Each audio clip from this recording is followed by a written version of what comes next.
प्रेम शुक्ला जी, प्रेम शुक्ला जी, ये कुल मिलाकर जो अब लड़ाई है ये कई फ्रंट्स पर लड़नी है आप लोगों को। इस तरह के नए नए उम्मीदवार उतारे गए। इंद्रो जल्दी से, चूंकि आपकी बात मैंने टोकी थी, एक बार वो पूरा कर ले, फिर प्रेम जी और संजय जी में आ रही हूँ, तो जल्दी से इंद्रो छोटा सा।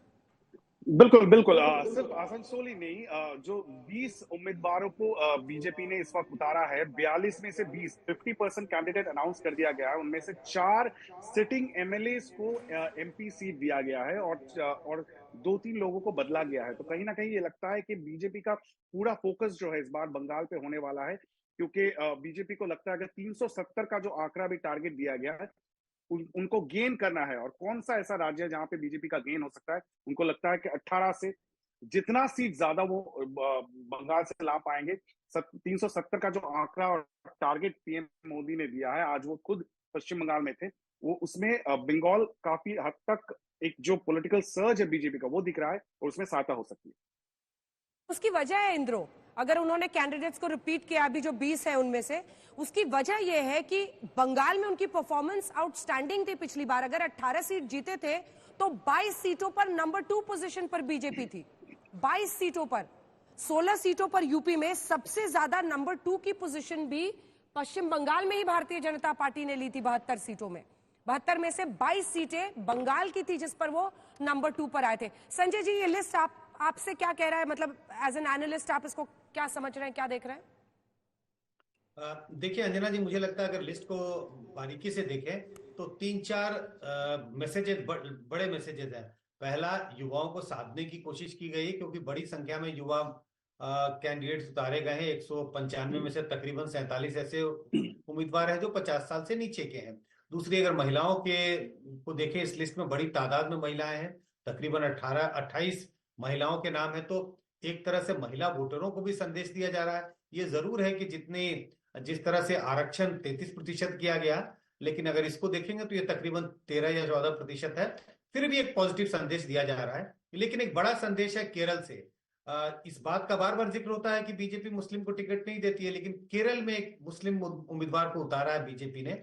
तो एक तरह से सोशल इंजीनियरिंग की पूरी कोशिश की गई है। और बड़ा फैक्टर तो विनेबिलिटी होता ही है अंजना जी। बीजेपी, कोई भी पार्टी चाहती है कि जीतने वाले उम्मीदवार को चुनाव में उतारा जाए। बीजेपी ने भी यही कोशिश की है। लेकिन इसके साथ साथ एक बड़ा मैसेज सोशल इंजीनियरिंग का देने की कोशिश की गई है। विनोद जी, आपको क्या दिख रहा है इसमें? देखिए, मोटे तौर पर सबसे बड़ा क्राइटेरिया विनिबिलिटी है। अगर उत्तर प्रदेश की लिस्ट को देखें तो सिर्फ 4 नाम 4 सीटों पर नए उम्मीदवार घोषित किए गए।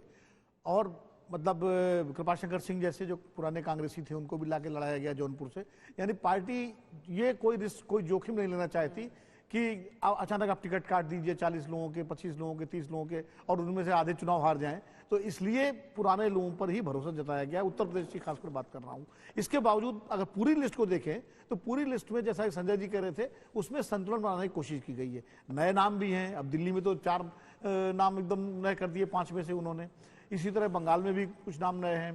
तो नए पुराने, उम्र का संतुलन, जेंडर बैलेंस सब मिला करके कोशिश की गई है कि एक तरह से ये मैसेज दिया जाए कि भारतीय जनता पार्टी अपने लक्ष्य की ओर सबको साथ लेके बढ़ना चाहती है। कुल मिला के इसका मैसेज यही है। और जैसे पवन सिंह जी को आसनसोल दे दिया गया, वहाँ शत्रुघ्न सिन्हा उनके एमपी हैं। तो और वहाँ जिस तरह से पूर्वांचली जो मजदूर हैं, कोलियारीज में जो मजदूर हैं बिहार के भोजपुरी भाषी, उनका एक अच्छी खासी तादाद है। और पवन सिंह चूंकि गायक हैं, स्टार है, बाबुल सुप्रियो का कैंपेन उन्होंने किया था, खुद बता रहे थे। तो मुझे लगता है ये भी एक दांव खेला गया कि भाई अगर शत्रुघ्न सिन्हा वहां से लड़ते हैं तो भोजपुरी भाषी के मुकाबले भोजपुरी भाषी। तो ये भी कुल मिलाकर इन सब चीजों का ध्यान रखा गया है। और पूरी लिस्ट में प्रधानमंत्री नरेंद्र मोदी की छाप है।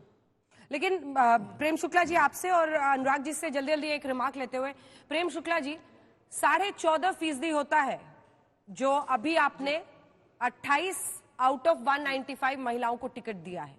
33% आरक्षण एक सच्चाई बनने में अभी भी बहुत दूर दिखाई दे रहा है। आपकी पार्टी ने हिम्मत नहीं किया जब आप लोग 370 और 400 पार का नारा देते हैं। हम उस दिशा में बढ़े हैं। हमने न्याय देना ही सुनिश्चित नहीं किया, बल्कि न्याय की दिशा में जो है एक कदम और आगे बढ़ाया है। और ये निश्चित किया है कि हम जो है महिलाओं को पूरी तरह से जो है विधायिका में उनका हिस्सा सुनिश्चित करेंगे। और बड़ी बात क्या लग रही है आपको? मतलब इसमें आप अगर ओवरऑल हम देखें तो उन लोगों का क्या होगा, डॉक्टर हर्षवर्धन का क्या होगा, मीनाक्षी लेखी जी का क्या होगा? डॉक्टर हर्षवर्धन की एक पूरी लेगेसी रही है दिल्ली की पॉलिटिक्स में। होता रहता है अंजना जी, दायित्व परिवर्तन होता रहता है। बहुत सारे हमारे सांसदों को विधानसभा लड़ाया गया, बहुत सारे सांसद राज्य मंत्री बने, बहुत सारे विधानसभा के सदस्यों को भी जो है लोकसभा लड़ाया जाता है।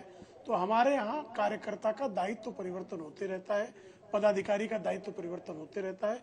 हर किसी को पता है कि दल जो दायित्व दे उसका सफलतापूर्वक निर्वाह, यही लक्ष्य होना चाहिए।